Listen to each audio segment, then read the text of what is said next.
بسم اللہ الرحمن الرحیم۔ السلام علیکم، میں ہوں حسن شام ایک بہت ہی اہم ویلاگ کے ساتھ۔ سب سے پہلے آپ سے گزارش ہے میرے چینل کو سبسکرائب کریں، ساتھ لگے بیل آئیکن پر ضرور پریس کریں، ویڈیو کو لائک کریں، شیئر کریں۔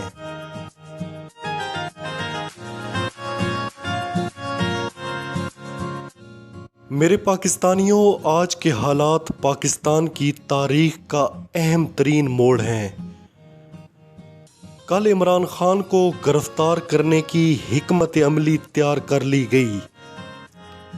ان پر دہشت گردی اور بغاوت کی FIR بھی درج ہو چکی ہے۔ اصل میں یہ معاملہ شروع کہاں سے ہوا؟ عمران خان کو اقتدار سے ہٹا دیا گیا۔ پورا پاکستان اور دنیا بھر میں جہاں جہاں پاکستانی آباد ہیں وہ سب عمران خان کے حق میں کھڑے ہو گئے۔ اس کے بعد عمران خان نے بڑے تحمل کا مظاہرہ کیا۔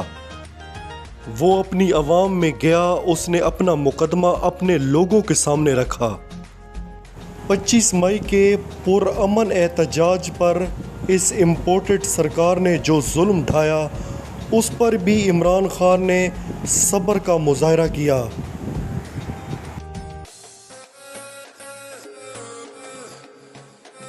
ہر طرح سے، ہر طریقے سے اسے گرانے کی کوشش کی گئی، مگر عوام اس کے ساتھ کھڑی رہی۔ 17 جولائی کا ضمنی الیکشن بہت اہم تھا۔ اصل پتہ الیکشن میں چلنا تھا کہ لوگ کیا چاہتے ہیں، لوگوں کی نظر میں پاکستان کے لیے کون بہتر ہے۔ اس ضمنی الیکشن میں عمران خان نے 14 جماعتی اتحاد کو عبرت ناک شکست دے کر ثابت کر دیا کہ اب جو بھی کر لو عوام عمران خان کے ساتھ ہے۔ یہاں سے ان کو اپنی سیاسی موت نظر آنے لگی۔ اس کے بعد ممنوع فنڈنگ اور توشہ خانہ کیس، فوج مخالف بیانیہ، مذہب کارڈ، ان سارے ہتھ کنڈوں کے باوجود عوام کی ایک بڑی طاقت عمران خان کے ساتھ کھڑی ہو چکی ہے۔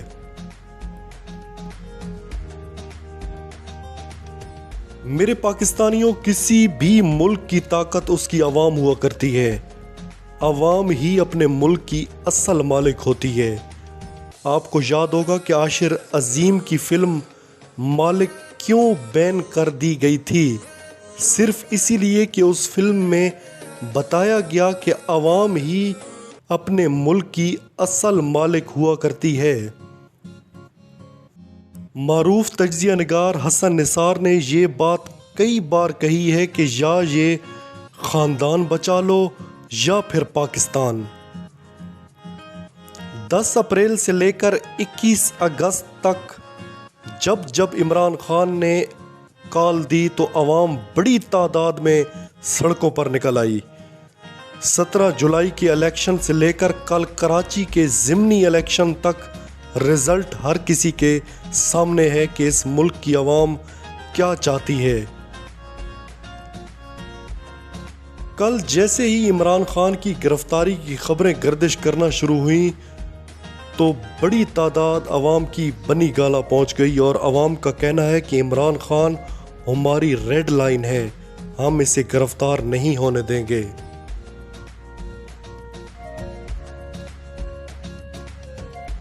اچھا، اب اس سارے سلسلے پر دوبارہ واپس آتے ہیں کہ یہ معاملہ شروع کیوں ہوا۔ فوج مخالف بیانیہ تحریک انصاف کے خلاف شروع تھا۔ اسی دوران شہباز گل نے ARY کے کسی پروگرام میں ایک ایسا بیان دے دیا جس کی بنیاد پر اسے حراست میں لے لیا گیا۔ یہاں عمران خان نے اس کی حمایت نہیں کی بلکہ جس بھونڈے طریقے سے گرفتاری ہوئی اس کی مذمت کی۔ باقی کہا کہ جو کچھ بھی کرنا ہے وہ قانون کے مطابق کریں۔ اچھا، انہوں نے سوچا کہ ہو سکتا ہے عمران خان شہباز گل کے اس بیان کو ٹھیک قرار دے دے تو فوراً پھر عمران خان پر بھی ہاتھ ڈال دیا جائے گا، مگر ان کی یہ پلاننگ ناکام ہو گئی۔ اس بیان کے بعد ARY کی نشریات پورے ملک میں بند کر دی گئی، حالانکہ اس کا کوئی جواز نہیں تھا۔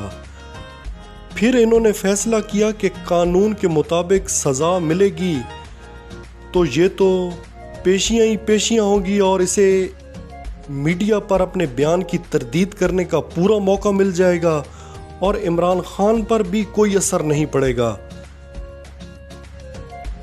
پھر انہوں نے شہباز گل پر تشدد کرنا شروع کر دیا، بقول معروف تجزیہ نگار ہارون رشید کہ شہباز گل کو الٹا لٹکا کر مارا گیا۔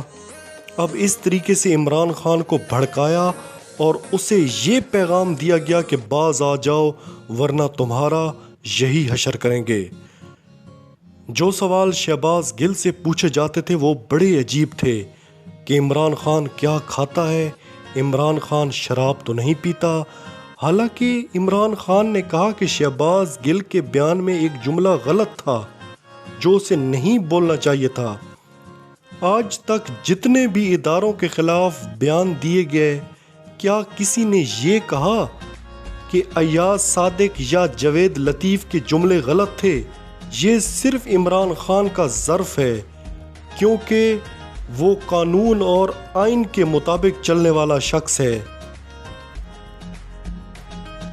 پھر اس کے بعد جب شہباز گل کی حالت خراب ہوئی تو انہیں ہسپتال منتقل کیا گیا۔ عمران خان نے اس کی ویڈیوز دیکھی تو انہیں شدید تکلیف پہنچی۔ آپ خود سوچیں کہ یہاں عمران خان کیسے چپ کر کے بیٹھ جاتا۔ جب اس نے کہا کہ شہباز گل کے ساتھ قانونی رویہ اختیار کیا جائے تو پھر ایسا کیوں نہیں کیا گیا؟ وہ ساری بھڑاس عمران خان نے شہباز گل کے لیے نکالی گئی ریلی سے تقریر میں نکال دی۔ اب عمران خان قانون کے مطابق سزا اور جزا کی بات کرے تو بھی غلط، عمران خان اپنے پارٹی رہنما کے تشدد پر غصہ کرے تو وہ بھی غلط، تو پھر آپ بتائیں ٹھیک کیا ہے؟ اب اس تقریر کو لے کر عمران خان پر مقدمہ درج ہو چکا ہے اور عمران خان کو گرفتار کرنے کا فیصلہ کر لیا گیا ہے۔ مگر کچھ طاقتور حلقوں میں بھی اختلاف کی خبریں چل رہی ہیں کہ کچھ لوگوں کا کہنا ہے کہ اس سے عوامی رد عمل بہت شدید ہوگا۔ شہباز گل پر تشدد کر کے عمران خان کو غصہ دلایا گیا کہ کیوں یہ شخص 4 مہینوں سے وہ نہیں کہہ رہا جو ہم کہلوانا چاہتے ہیں۔ اب عمران خان نے بھی آہستہ آہستہ ان رازوں سے پردہ اٹھانا شروع کر دیا ہے جو اس کے سینے میں دفن ہیں۔ اب یہ جنگ آر یا پار والی سچویشن میں داخل ہو چکی ہے۔ کراچی سے تحریک انصاف کو بڑی کامیابی ملی ہے۔ اس جیت نے 14 جماعتی اتحاد میں مزید پریشانی اور مایوسی کھڑی کر دی ہے۔ اب تک کے لیے اتنا ہی، اللہ حافظ۔